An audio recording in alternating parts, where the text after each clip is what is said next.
Man, oh man, what a weekend in golf. Scotty Scheffler takes down the PGA Championship. Our guy Sean Walsh is competing for the trek to US Open Oakmont 2025. Going to give you an update on that as well as talk Scotty Scheffler, PGA Championship, Rory McIlroy, this whole driver dilemma. If you're new here to the Scratch Golf Show, welcome. My name is Marco. I'm your host. I typically am interviewing the top creators in the YouTube golf space, but I've been more enjoying these like quick commentary videos, so let's get into it. So, if you didn't watch my video that I released on Sunday, I went over this field, and man, oh man, there are some killers in this field. A lot of PGA Tour winners, multiple-time PGA Tour winners, major champions, live players, live winners, and man, this field did not disappoint. So this is actually still going on. If you guys see the USGA qualifying here, I covered a lot of these guys when I talked about this the other day, but Rasmus Nørgaard Peterson looks like he's medaling. He's 12 under through 28 holes ish. Got like 7 holes left. Currently plays in the PGA Tour. He's a stick. James Hahn is one of the PGA Tour twice. Adam Schenk is a current PGA Tour player. Eugenio Chacarra played on Live, has won on Live, and a couple other names here as we round out the top 5 ish. Top 7 got in. Carson Young plays in the PGA Tour. Looks like he's just going to miss out. Chandler Phillips. Sergio still got a chance. So a lot of big names in this field, and it did not disappoint. A guy like Austin Eckroat might miss out. He's a 3-time PGA Tour winner. So as you guys can see, this field was loaded. Joel Damon actually led after the first round, but it looks like he's having a rough second round. So, but let's get down here to our guy, Sean Walsh, 72-72. And Sean's going to release a video on this, so make sure you go check that out. I'll link Sean's channel in the description. Make sure you drop him a sub. He's going to post a whole video posting this entire day. So shout out Michael for putting that together as editor. But looks like just a mixed bag. You know, this was going to be an uphill battle for Sean. This was a very loaded field, and he's just as talented as these guys. Let me start by saying that. He is just as talented as anyone in this field. But it looks like a lot of bogeys. Unfortunately, he's not going to get it done. 72-72, like I said, plus 2 overall. Unfortunately, he's not going to get to Oakmont. I really, really wanted to see him there. But, hey, there's always next year. And heck of a battle. I mean, he medaled in local qualifying, which I think he can hang his hat on. And I'm actually going to play that video in the background as I go through the PGA Championship talk. But, yeah, just a quick update, guys. Unfortunately, he did not get through. But make sure you check out that video to watch some good golf and kind of what it's like, because I think for people who don't and aren't tapped into the professional game, who don't really know a lot about professional golf, like this tournament and qualifying for the US Open is one of the hardest things to do. The mental and physical fortitude that you have to go through just to even play on a 36-hole basis for this much at stake.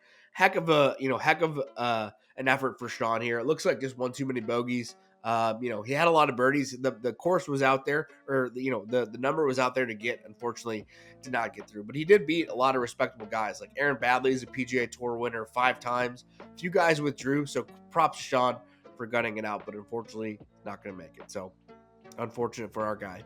Sorry to interrupt the video, guys, but YouTube is telling me 82% of you guys are not subscribed to the channel, which 82% of you guys are not subscribed. Just hit that button. Of course, like the video and comment. Now, let's get back into it. So, let's talk PGA Championship. And I'm just going to play Sean's video in the background. This is a great video where he medaled, like I talked about. But Scotty Scheffler takes it down 5 ahead of the next closest competitor. Made it a somewhat interesting Sunday. John Rahm made it interesting, but ultimately kind of ejected seat to play the last 3 and 5 over. Not a shot at John Rahm. I think he was there. I think those last 3 holes at Quail Hollow are very, very difficult, and he forced it. I mean, he had to. He was playing for the win. Props to him. It's good to see John Rahm competitive in a major again. Definitely think he's going to maybe grab one before the end of the year. I don't know if Oakmont or Portrush is going to be a John Rahm win, but definitely good to see him.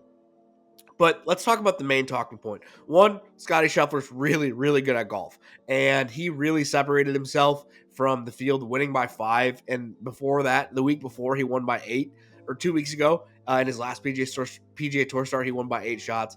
Just absolutely incredible how good this guy is. And once he gets on one of these runs where he's just this much better than everyone, it's hard to beat, man. And we saw it. Like I said, there was really no one who really pressured him outside of John Rahm on Sunday. Bryson was kind of there, but really wasn't. Rory was nowhere to be found. But Rory caught a ton of headlines, and that's really what I'm going to talk about. Scotty won. Like, I don't know. The golf course was okay. I like Quail Hollow, but let's talk about this whole Rory Scotty driver fiasco. If you guys saw earlier in the week, Rory McIlroy, there was a report that his driver was deemed non-conforming.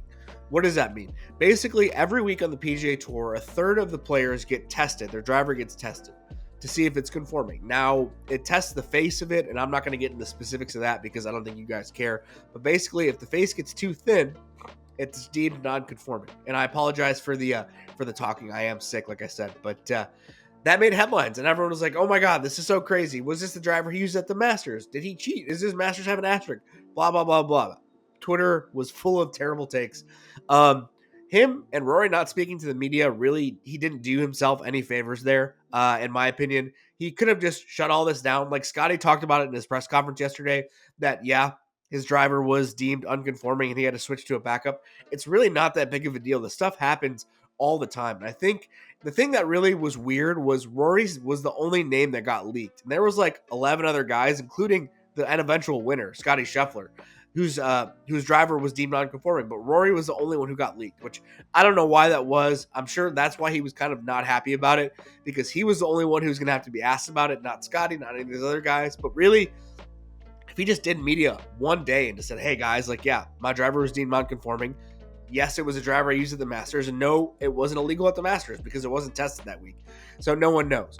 But at the end of the day, he didn't do media. And I think he's not obliged to do media, although it does come off a little soft that Rory McIlroy, the guy who just completed the career Grand Slam, the guy who just won his 5th major after 10 long years, for him not doing media at all, it does seem kind of soft. But at the end of the day, he doesn't owe anyone anything. And I think at the end of the day, he wasn't cheating. Like, that's just the end of the day. I've seen that all the time. Like, Rory McIlroy was not cheating. There's no asterisk. This is coming from somebody who understands the professional game probably more than most average golf fans. Like, Rory McIlroy was not cheating. But yeah, that's going to be it for the video today, guys. I really like this video by Sean. You should definitely check it out. It's his local qualifying round. Him and Michael did something a little different as he went down and broke it down shot by shot. But I don't know. Go check it out. I'll link it in the description because Sean's the best. Love that dude. Good effort, but unfortunately did not get it done. That's going to be it for the video today, guys. Like the video, hit that subscribe button, comment. Have a good week. Thanks.